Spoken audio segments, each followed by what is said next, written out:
Évangile de Matthieu, chapitre 13. Ce même jour, Jésus sortit de la maison et s'assit au bord de la mer. Une grande foule s'étant assemblée auprès de lui, il monta dans une barque et il s'assit. Toute la foule se tenait sur le rivage. Il leur parla en paraboles sur beaucoup de choses, et il dit : Un semeur sortit pour semer. Comme il semait, une partie de la semence tomba le long du chemin. Les oiseaux vinrent et la mangèrent. Une autre partie tomba dans les endroits pierreux, où elle n'avait pas beaucoup de terre. Elle leva aussitôt, parce qu'elle ne trouva pas un sol profond. Mais, quand le soleil parut, elle fut brûlée et sécha, faute de racines. Une autre partie tomba parmi les épines montèrent et l'étouffèrent. Une autre partie tomba dans la bonne terre, elle donna du fruit. Un grain 100, un autre 60, un autre 30. Que celui qui a des oreilles pour entendre, entende. Les disciples s'approchèrent et lui dirent : Pourquoi leur parles-tu en paraboles ? Jésus leur répondit : Parce qu'il vous a été donné de connaître les mystères du royaume des cieux, et que cela ne leur a pas été donné. Car on donnera à celui qui a, et il sera dans l'abondance. Mais à celui qui n'a pas, on ôtera même ce qu'il a. C'est pourquoi je leur parle en paraboles, parce qu'en voyant ils ne voient point, et qu'en entendant ils n'entendent ni ne comprennent. Et pour eux s'accomplit cette prophétie d'Ésaïe. Vous entendrez de vos oreilles, et vous ne comprendrez point. Vous regarderez de vos yeux, et vous ne verrez point. Car le cœur de ce peuple est devenu insensible. Ils ont endurci leurs oreilles, et ils ont fermé leurs yeux, de peur qu'ils ne voient de leurs yeux, qu'ils n'entendent de leurs oreilles, qu'ils ne comprennent de leur cœur, qu'ils ne se convertissent, et que je ne les guérisse. Mais heureux sont vos yeux, parce qu'ils voient, et vos oreilles, parce qu'elles entendent. Je vous le dis en vérité, beaucoup de prophètes et de justes ont désiré voir ce que vous voyez, et ne l'ont pas vu, entendre ce que vous entendez, et ne l'ont pas entendu.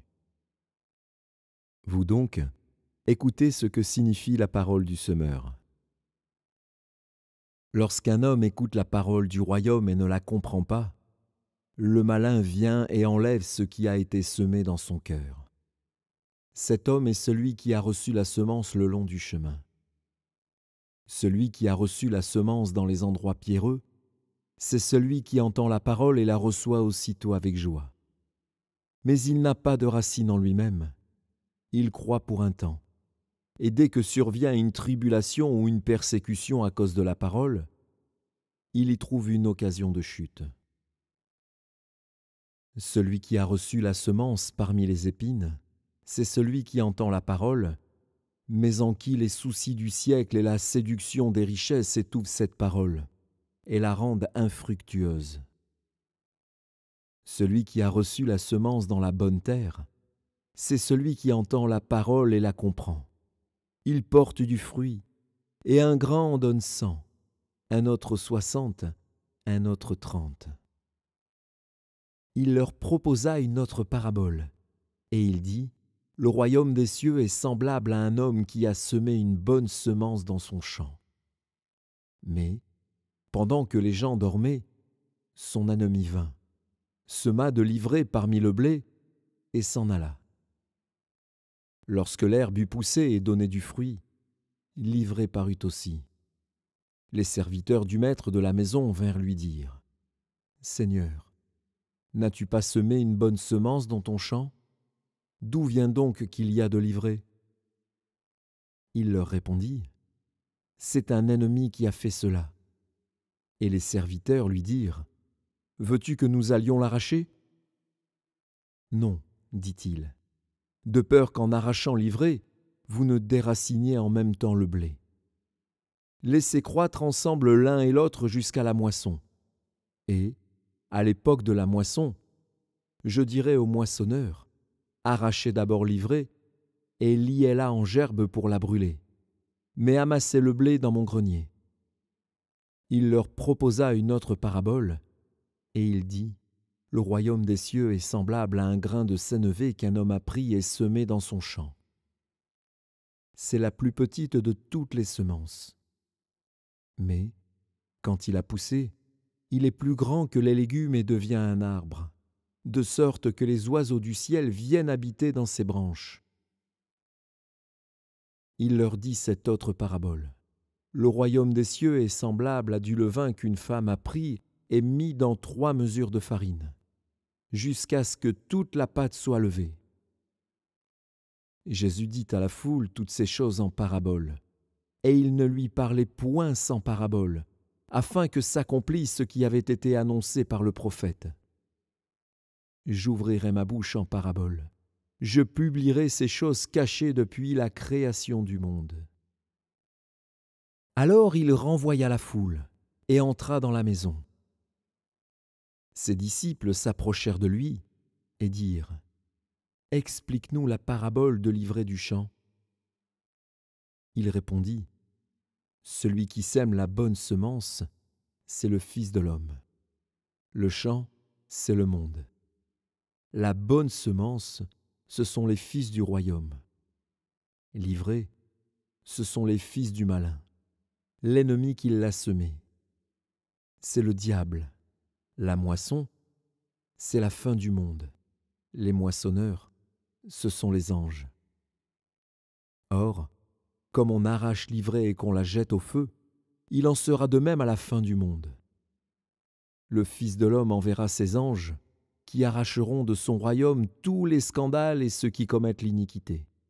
Et ils les jetteront dans la fournaise ardente, où il y aura des pleurs et des grincements de dents. Alors les justes resplendiront comme le soleil dans le royaume de leur Père.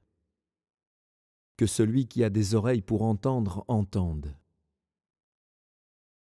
Le royaume des cieux est encore semblable à un trésor caché dans un champ. L'homme qui l'a trouvé le cache, et, dans sa joie, il va vendre tout ce qu'il a et achète ce champ. Le royaume des cieux est encore semblable à un marchand qui cherche de belles perles. Il a trouvé une perle de grand prix, et il est allé vendre tout ce qu'il avait et l'a achetée. Le royaume des cieux est encore semblable à un filet jeté dans la mer et ramassant des poissons de toute espèce. Quand il est rempli, les pêcheurs le tirent, et, après s'être assis sur le rivage, ils mettent dans des vases ce qui est bon et ils jettent ce qui est mauvais. Il en sera de même à la fin du monde.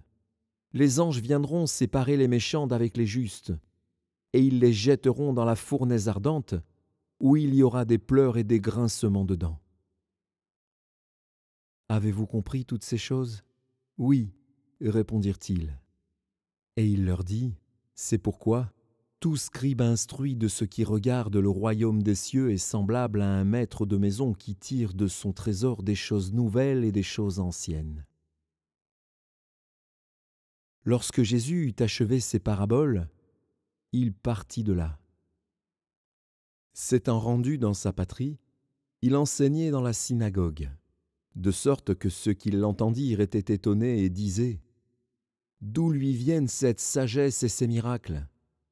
N'est-ce pas le fils du charpentier ? N'est-ce pas Marie qui est sa mère ? Jacques, Joseph, Simon et Jude ne sont-ils pas ses frères ? Et ses sœurs ne sont-elles pas toutes parmi nous ? D'où lui viennent donc toutes ces choses ? » Et il était pour eux une occasion de chute. Mais Jésus leur dit, « Un prophète n'est méprisé que dans sa patrie et dans sa maison. » Et il ne fit pas beaucoup de miracles dans ce lieu à cause de leur incrédulité.